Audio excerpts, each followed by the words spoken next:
umaga akong gumigising habang tahimik pa ang mundo. Malamig ang kape pero gising ang puso ko. May mga sugat na hindi halata pero tuloy lang ako kahit pagod na.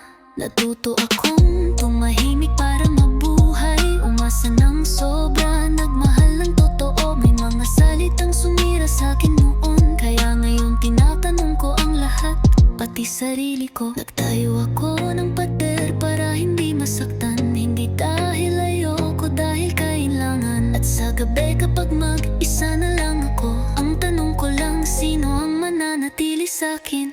Hindi lang ako matatag, hindi lang ako ina, hindi lang ako ang sakit ng nakaraan. Gusto kong magmahal ng hindi nawawala ang sarili. May lambing, may init, kahit may takot pa rin. Gusto ko ng taong hindi aalis sa dilim. Makikita ang takot ko at pipiliin pa rin ako.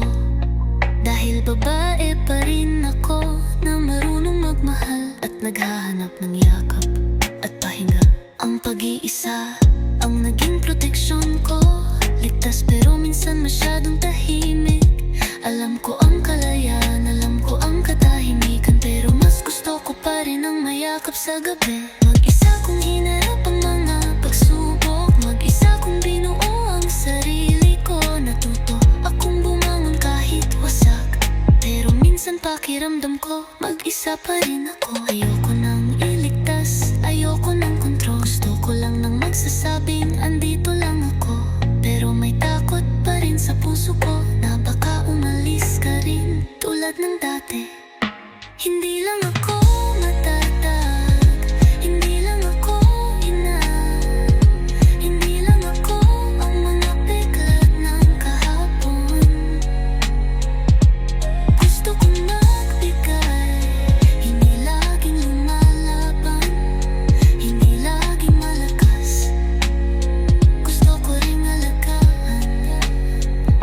Gusto ko ng taong tatanggap sa buo kong pagkatao. Hindi perpekto, pero totoo.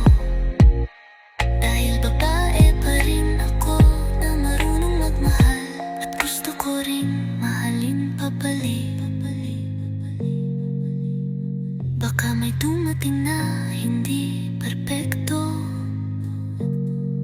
pero pipiliing manatili. Hindi matatakot sa sakit ko at sasabihin kaya kita. Hindi lang ako matatag, hindi lang